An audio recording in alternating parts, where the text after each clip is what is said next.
World War I was fought in a very different manner than most other wars, because what they did was both sides dug very large trenches that would extend all the way from the France-Belgium border all the way down to the France-Switzerland border.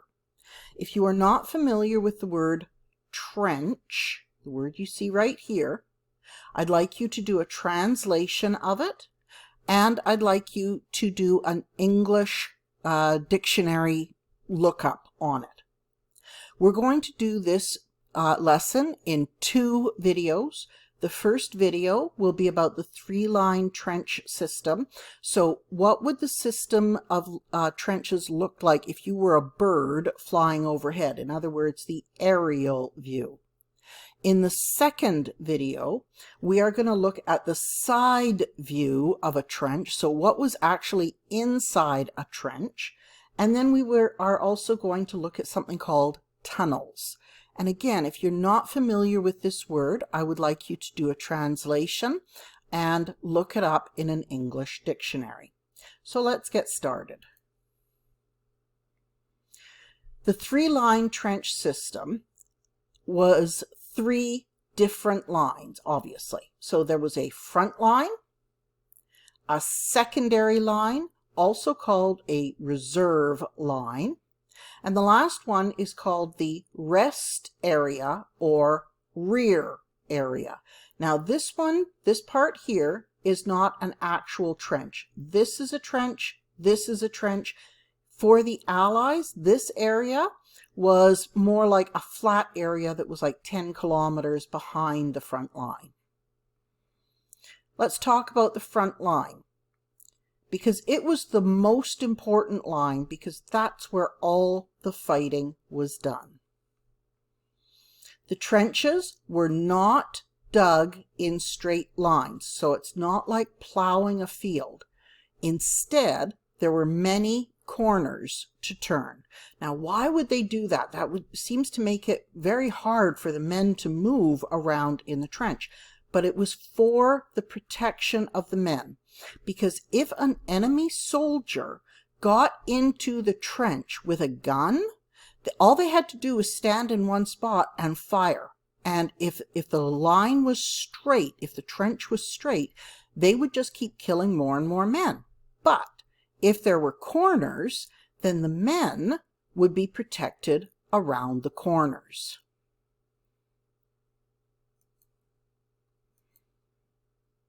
The front part of the line, that's the part that faced no man's land. No man's land is the space between one side's front line and the other side's front line. Sometimes that would be like a mile or a half a mile. Sometimes it would be as little as 30 or 40 meters. But whatever the distance between them was, you always had a row of barbed wire protecting the front line. If you're not sure what barbed wire is, I'd like you to look it up, do a translation, and what might help here is if you also did an image search so that you could see what it looked like. So another name for this barbed wire that protected the front line was wire entanglement. And again, that's a very long word. You might want to do a lookup on that one as well. So we're going to draw the wire entanglements on your diagram. Don't worry, I'll get to that in just another couple of slides, and I'll show you where to put that. So for right now, just hang on. So the front line held only the fighting men and whatever equipment and food they would need for the next few days of fighting. So all that was in that front line was fighting men, whatever equipment was needed to fight, in a particular battle, and whatever food they were going to be eating for the time they would be in there.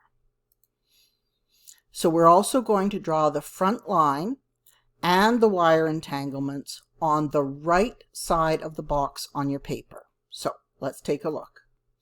So in the box at the right side, you're going to draw the wire entanglements. And I've got them like this because they were very often laid out in coils.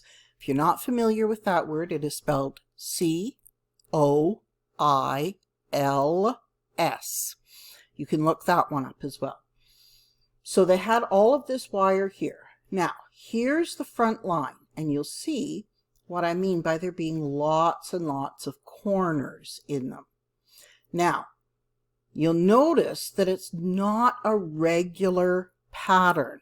That was on purpose. It needed to be a random pattern so that the enemy would not be able to figure out like a map to it very easily. Now, the most important weapon on the line was the machine gun. And if you don't know what a machine gun from World War I looked like, I would suggest doing a Google image search. Write in the words machine gun, but add World War I, and you will get all kinds of pictures of what they looked like.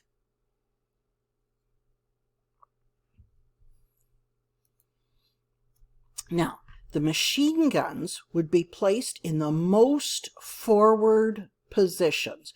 So whatever part of your front line was closest to where the enemy line was, that's where you would put one of these machine guns.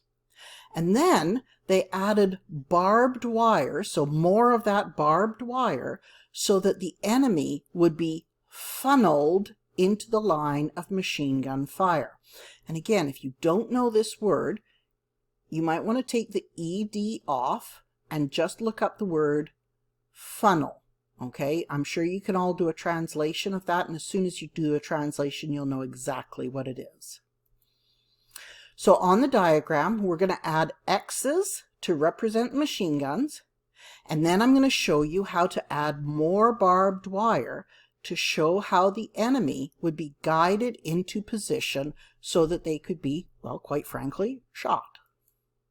So here you've got what we already had. So we've got our wire entanglements, we've got our front line.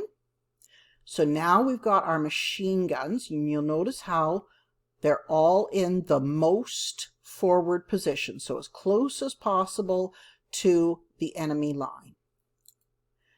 Then we add more wire, okay? And you see how it's going off in these directions like this. And what that means is that when the enemy gets across these this barbed wire here, this is very hard to get through. So they don't want to have to do it again. So they're not going to try to break through here. So instead, they come across, and they'll all be in a line like this. But as they move forward, nobody's going to want to try to fight this and this barbed wire. So instead, they will bunch closer together. And then as they move in, they'll bunch closer together. And then as they move in, they'll bunch closer together. And at this point, they're going to be very tightly bunched together, and the machine gunner will have a very easy time of shooting the enemy. Now, the Allies had to live on the front line for a long time. They slept in the dugouts built into the trenches. They ate whatever food they could find, and that meant they would always put extra food into their pockets whenever they got a chance. But you got to understand, there were no kitchens up on the front line. Any food that was eaten by the men on the front line had to be brought to them, and that was not always possible. The men on the front line were often wet and cold, and the place smelled terrible. First of all, the dead bodies would be rotting, but also food that had not been eaten. And also even the men themselves, they wouldn't have had showers. They would stink. Their latrine was in the front line, so it would smell bad of it being the bathroom as well. So the place smelled very bad. And of course, they were always afraid that the next bomb would kill them. So what was the reserve line? So this is the second line, remember. The second line, also called the reserve line, looked like the front line, but was safer because it was a little further away. Most of the officers would be in this line. The reserve line was connected to the front line by a set of more trenches, which were called communication trenches. So we're going to draw the reserve line and the communication trenches on the diagram. So this is the part that we already have. Here is the reserve line. You'll notice it has the same general shape, but it's not identical. You don't want to make your second reserve line be just a copy and paste of your first line. So that's your reserve line. And then there would be short stretches that would connect the front line and the reserve line. And these are called communication trenches.